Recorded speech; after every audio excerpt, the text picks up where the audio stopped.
울산 독립신문, 독립언론 울산저널과 울산시민이 함께 만드는 주간 울산코코. 첫 번째 순서는 네, 얼굴이 복지다. 내 크고 네모난 얼굴로 주민들의 얼굴을 작게 사진 나오게 하는 복지를 실현하고 있는 남구원 최덕종입니다. 한 주간에 놓치기 쉬운 뉴스를 딱딱 풀어서 알려드리는 최덕종의 딱풀 뉴스 시간입니다. 첫 번째 소식은 울산도 딥페이크 이런 피해 사실이 드러나서 경찰과 교육청 그리고 지자체가 굉장히 긴장을 하고 여기에 대한 대책 마련에 부심하고 있습니다. 경찰이 지난달 28일 전국적으로 딥페이크 성범죄 특별 집중 단속 이후 일주일 만에 88건의 신고를 접수받았다고 하거든요. 그보다 교육부는 피해 건수가 한 달 만에 196건이라고 하고 울산은 없는지 알았는데 울산에 최근에 한 고등학교에서 2명의 여학생들이 이러한 피해를 입었다는 울산 학생들도 피해를 입었네요. 예. 그 전에 4월 달에도 한 학교에서 남학생 둘이가 자기 학교 여학생과 선생님을 이렇게 합성을 해서 입한 이게 학생들 같은 경우에 그 범죄 인지가 제대로 안 되는 경우도 많을 것 같아요. 맞습니다. 그리고 또 텔레그램을 통해서 퍼지기 때문에 컨트롤할 수 있는 수단도 상당히 제한이 돼 있고 그리고 이게 온라인 특성상 한번 이렇게 확산되면은 걷잡을 수 없이 확산되는 지금 상황이어서 여기에 대한 관계 당국의 어떤 아주 긴밀한 대책이 필요한 것 같습니다. 그래서 저도 남구에서도 오늘 관계 공무원들을 불러서 여기에 대한 조례 개정을 대해서 제가 지금 함께 의논하고 왔습니다. 이건 교육청하고 같이 협의를 해서 맞습니다. 이런 예. 그 교육이 일단 좀 시급한 것 같아요. 네, 예방 교육이 필요하고 또 피해를 입었을 때 또 피해자에 대한 지원도 필요하죠. 그리고 관련해서 네. 그 지난주 목요일인가 그 울산 지역 시민사회단체가 예, 네, 기자회견도 했더라고요. 자료화면 한번 보여주실래요? 예, 시민사회단체들이 모여서 그 울산에서도 이 피해 사실이 발견된 그 사실에 대해서 이야기하면서 교육청과 경찰의 대책 마련과 강력한 처벌 그리고 예방 교육에 힘써줄 것을 지금 요구하는 기자회견을 했었습니다. 이게 우리가 예전에 그 일베에 대해서 제대로 대응하지 못하니까 애들이 정말 그런 문화들이 나중에 N번방 이런 식으로 자라나는 거거든요. 예. 이거 같은 경우에도 하여튼 예방하는 교육이 정말 진행이 잘 돼야 될 것 같습니다. 예. 그래서 개인들도 자신의 사진이 악용되지 않도록 신경을 좀 써야 될 것 같고, 그 다음에 또 보안 이런 그 시스템에 대해서도 좀 강화를 해야 될 필요가 있을 것 같습니다. SNS 계정 보안 같은 것도. 그리고 뭐 아까 이야기했듯이 제일 중요한 게 교육 부분. 이게 사실은 얼마나 익명성에 숨어가지고 이런 일들이 막 일어나고 있으니까. 그러니까 예. SNS에 내가 내 얼굴을 올려놨는데 그걸 사람들이 지금 악용해서 얼굴을 이렇게 바꿔치기 하고 막 이렇게 한다는 거 아니에요. 그렇죠. 예. 피해자 입장에서는 뭐 할 수 있는 일이 별로 없을 것 같은데. 예, 그렇습니다. 그래서 한번 이 일을 당하고 나면 엄청난 충격과 깊은 일에 아픔에 빠질 수밖에 없는 이런 범죄라고 생각하거든요. 그래서 빨리 지혜를 모아야 될 것 같습니다. 우리 정부도 그렇고 지자체도 그렇고 교육청, 경찰 있습니다.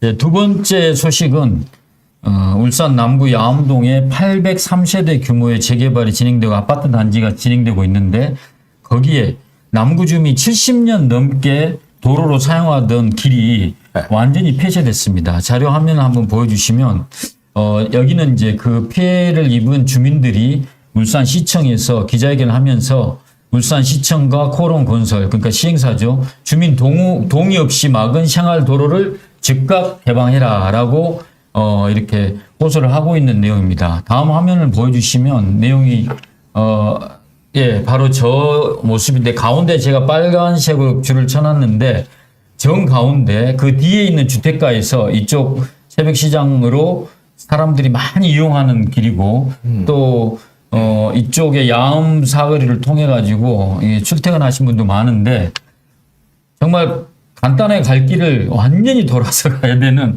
너무나 큰 불편을 겪게 되었습니다. 저런 식으로 해도 허가가 나나요? 공사 허가가? 예, 그러니까 이게 원래는 이제 국유지라고 볼 수 있는데 생활 도로였는데 도시 심의 이 계획에 들어가 가지고 뭐 건축과 도로와 또 경관 모든 게 심의를 해서 거기 아파트를 짓기 위해서는 저거를 폐도를 해야 된다고 결론을 내리고 저 아파트에다가 그 용도를 도로 용도를 폐기를 한 거죠. 그 결정권자가 누구예요? 울산시죠. 이 예. 남구는 뭐 할 수 있나요? 남구는 그러니까 저런 경우에는 울산시에서 허가를 내주고 공사 관리는 남구에서 맡게 됩니다. 그래서 아까 그 피해를 입은 주민들이 남구에 와가지고 이게 어떻게 된 일이냐 하소연하면은 우리들은 권한이 없습니다 해가지고 울산시로 보냅니다. 그럼 울산시는 지금 현재 우리가 관리하지 않습니다 또 보냅니다. 그 소위 말하는 핑퐁. 예, 그래서 더 피해를 입은 주민들이 더 화가 나고 분노하고 안타까워하고 있습니다. 근데 이게 이제 자세히 살펴보니까 허가 과정에서 주민들의 동의나 주민들의 의견을 청취하는 그런 시간이 없었더라고요. 그게 이제 형식적으로 열람 공고를 시청 홈페이지에다 올려놨습니다. 열람 공고를 올려놓는데 누가 매일같이 들어가서 볼 사람이 누가 있고 또 중요한 거는 이제 거기를 열람 공고를 했던 내용을 살펴보니까 도로를 폐쇄한다는 내용도 없어요.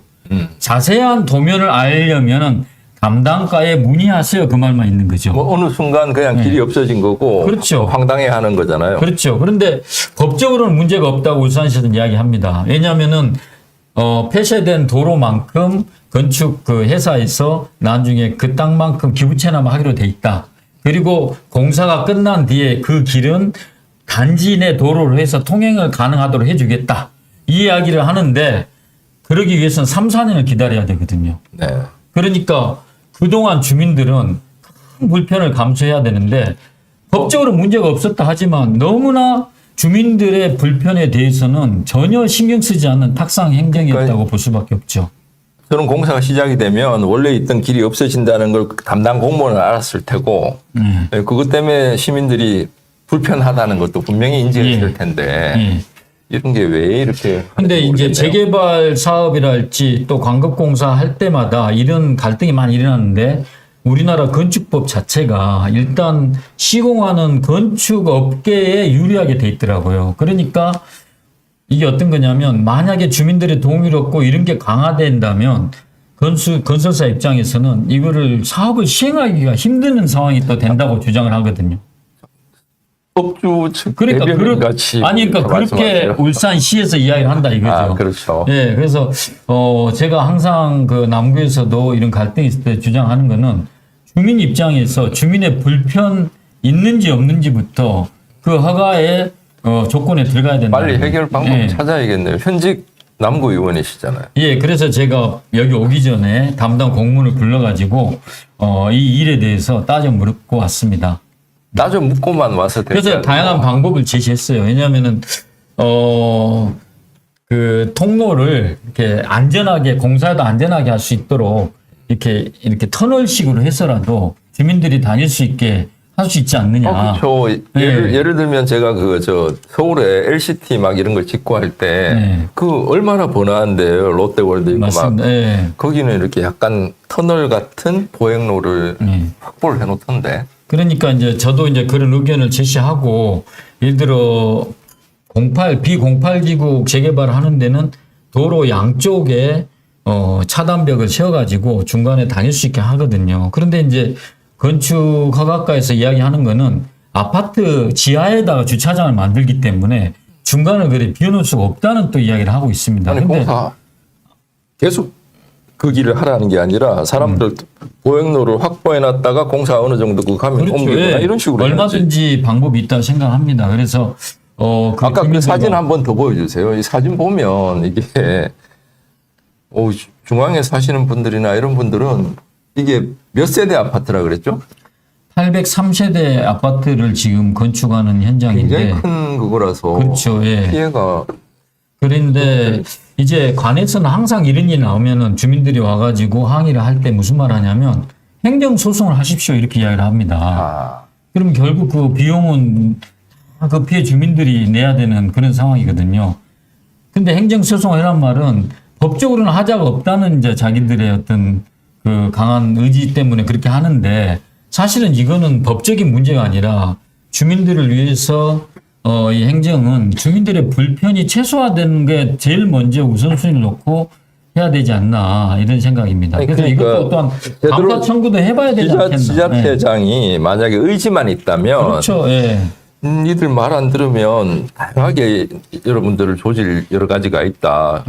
이런 압박들도 사실 가능하잖아요. 그렇죠. 그러니까 이게는 단체장의 의지가 중요하고 그 다음에 단체장이 주민들 편에 서느냐 아니면 이게 사업자 편에 서느냐 이 문제가 핵심이라고 볼 수가 있습니다. 그래서 지금이라도 김두겸 시장님은 주민들의 불편 사항에 귀를 기울이고 여기에 해결책에 발벗고 나서야 한다고 생각합니다. 네.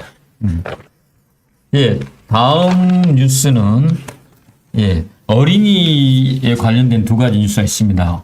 어제부터 울산 시내 모든 초등학생들이 시내버스 요금이 무료화되었습니다.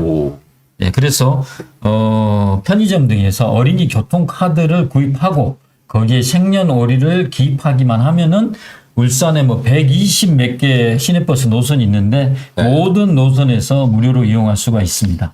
내년 연말쯤에는 또 어르신들도 무료로 다 이용할 수 있도록 이렇게 한다는 이야기가 아니 있습니다. 어린이 교통카드를 편의점에서 구입해야 된다 그랬는데 이건 얼마죠? 예, 그거는 제가 아직 확인을 못 해봤는데 그렇게 큰 비용은 알겠습니다. 보통. 그다음에 이제 두 번째 소식은 2학기 늘봄 학교가 모든 초등학교에 도입된다는 거죠.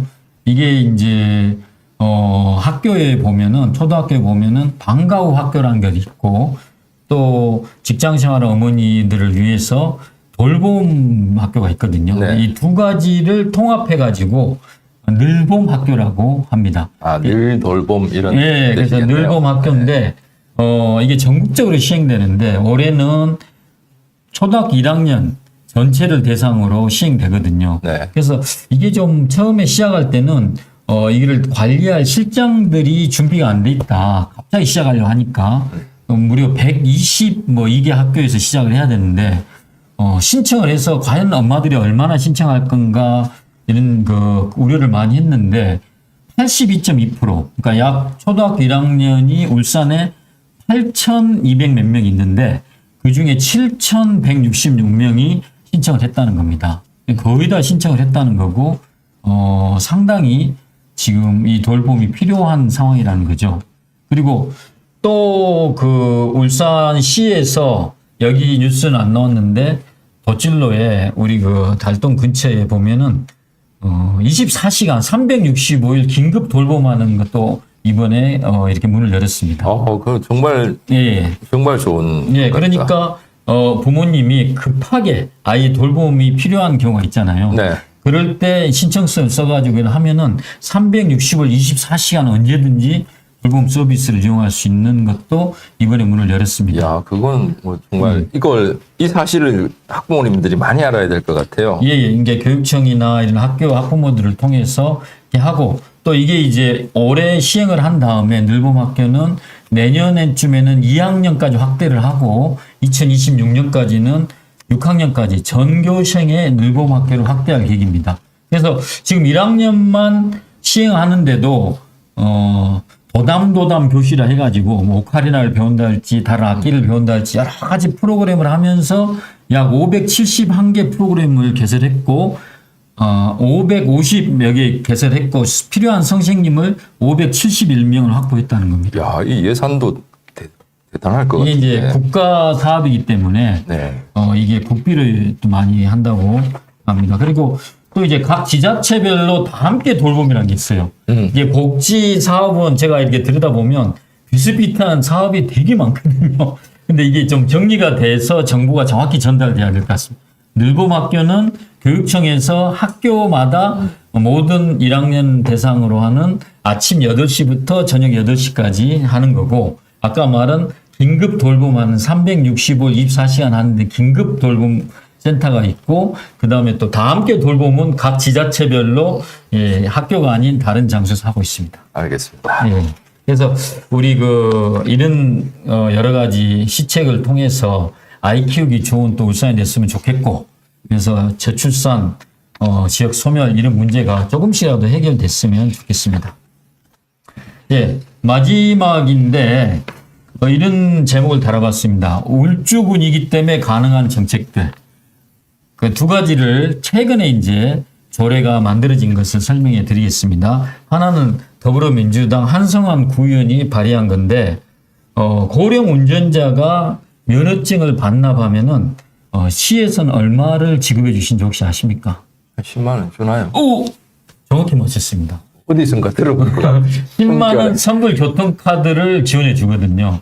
근데 울주군은 거기에 플러스 50만 원씩 더 준다. 아니, 울주군은 저번에 코로나 할 때도 예. 더 주더라고. 그러니까 울주군은 예산 자체가 다른 구하고는 다르게 세금이 많이 거치고 또 원자력 발전소가 있어서 작년에는 쓰지 않고 불용액만 3천억이 넘었다니까 아마 이렇게 가능하다고. 원자력 발전소요. 조금 있다가 탈핵울산 시민운동에 벌써 오셨네요, 그죠? 네, 집행위원장께서 나오실 때. 또 이제 두 번째, 지난주 금요일에 이게 상임위에 통과된 건데 울주군이니까 가능한 게 지금 전기차 포비아라고 지난주에 우리가 한번 이야기한 적 있잖아요. 그래서 울산시가 법도 아직 안 만들어졌는데 전국 최초로 전기차 충전하는 게 아파트 지하에 설치된 데를 지상화 시킬 수 있는데 지원하는 조례를 만들었다고 했었거든요. 또 신설 아파트에는 반드시 지상에다가 설치할 수 있도록 하는 그 지원 조례. 네. 그리고 옮기지 못하는 상황이라면은 화재가 발생했을 때 그를 진압할 수 있는 장비를 지원해주는 그런 조례를 했었는데 또 울주군에서는 그 시 조례 플러스 울주군만이 거기에다가 미비한 것을 이렇게 전기차 충전소를 지하에 있는 충전소를 지상화 시키는데 더 지원해 주겠다. 울주군으로 이사를 가는 게 좋을 것 같네요. 근데 이제 제가 생각해 보니까 그래서 오늘 또 오기 전에 또 이 관계자를 제가 불렀어요. 그래서 이 조례가 뭐냐면 공동주택 지원 조례라는 게 있습니다. 뭐냐면 아파트마다 어떤 이제 뭐 벽에 도색을 한다 할지 주차장이 이렇게 노후화된다든지 이런 데는 2천만 원 한돈에서 지원하는 게 남구도 있거든요. 근데 울주군 같은 경우는 남구만큼 아파트가 많지는 않고 그리고 아파트가 워낙에 이렇게 떨어져 있는 게 많기 때문에 이런 이제 이게 가능할 수도 있다는 생각이 들거든요. 예산이 남구에서 이걸 시행하려면 예산이 많이 들거든요. 그런데 이제 제가 그런 주문을 했어요. 우리 어차피 공동주택 지원 사업으로 예산이 책정돼 있기 때문에 그 항목 중에 혹시 아파트에서 우리가 전기차 충전 지하에 있는 충전소를 지상화하기 위해서 공동주택 지원 사업에 자기들이 신청할 때 줄 수 있는 근거를 우리가 만들자. 네, 알겠습니다. 네, 그렇게. 남구는 다른 건 몰라도 그게 돈이 많이 든다면 어쨌거나 화재 진압 장비라도 빨리 마련할 수 있게끔. 예, 그래서 그걸 주문해가지고 제가 그 또 조례를 한번 개정을 하기 위해서 준비하고 있습니다. 네, 고맙습니다. 예. 그래서 오늘은 이 정도 소식을 전해드리겠습니다. 네, 알겠습니다. 예. 감사합니다.